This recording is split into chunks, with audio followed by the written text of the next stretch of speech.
Alright, the next thing I want to focus on is dropping your units in a straight line as you're flying by.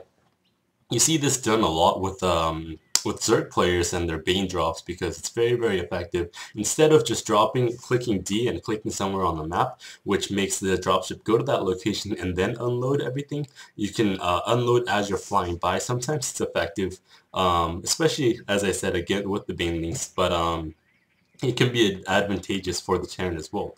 So what you want to do is, just like running away from those Hydralisks over here, what you want to do is click somewhere on the map far away, and then you want to press D, and then left click on your Medivac, and then that wouldn't tell it to drop every single thing in its compartment while flying at the same time. So what you're going to see is you're going to see all these units just being dropped in a line. So right click on a map, press D, and left click on your Medivac. And then you left click D, and then left click on your other Medivac if you want to drop that thing as well. So let's see that in play. I'm going to take, yeah, my vision is on, and then here we go.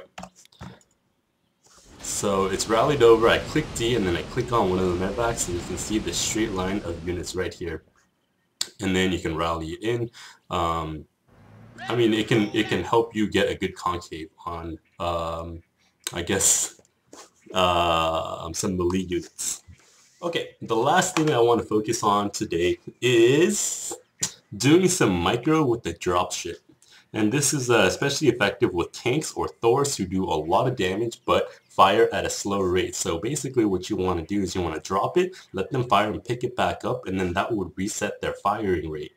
And then you can do this again and again and again, and then it'll be really, really effective. So the first thing to note is the direction in which your dropship is facing is the direction in which your unit is going to be facing once it's shot. So let's see that in play right now. This is now the dropship is facing that way. When you drop it, the tank was facing that way. Since the dropship is facing this way, the tank is going to be facing that way. So it's just a thing to note, because say your units are back here, then your tank will have to try to turn around and then shoot, which will lose a little bit of time, and every little bit counts when you're doing these tank micros. This is also especially effective with Immortals and Warp Prisms, as you can see in one of the videos that Next Sickness played in, and it was just some crazy micro.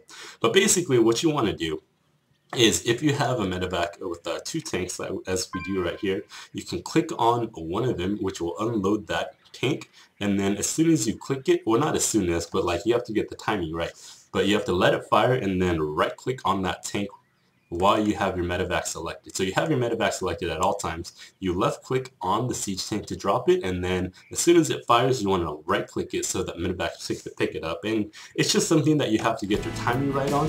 But anyways, I do have something right here. So basically it's two tanks going against two spine crawlers, and usually spine crawlers do additional damage against armored. So two spine crawlers should, I don't know if it's actually going to take out two tanks on a head-to-head combat. I'm not exactly sure, but it'll be really close. But doing something like a Medivac micro is going to be a lot more effective than just hitting it straight on. And of course, I mean, in a real game situation, there's going to be other units, there's going to be other things going on, so it might not be the best idea. But I mean, as I said, Next Sickness did manage to pull it off. So I'll definitely link that video down below so you can check it out and see what he did. But anyways, this is how it's done. So you have your Medivac selected, you left click your siege tank, and then as soon as it fires, you right click it, and then it picks it back up. So I think at the very beginning I went pretty slow. We'll see how it goes. Okay. So I left click it, and then I pick it back up. So let me slow this down a little bit for you, and then see how the spine crawler did miss. Actually, that's a pretty cool animation. You can see the little tooth just missing and hitting the ground.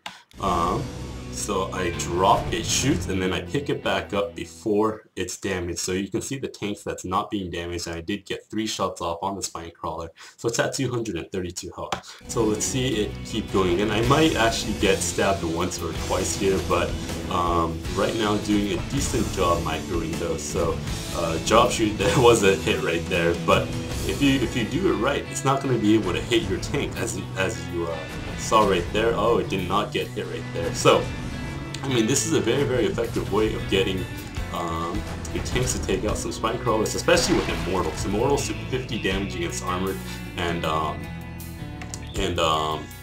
buildings are always armored, so they can take down spine crawlers in like 5 or 6 hits. It's ridiculous.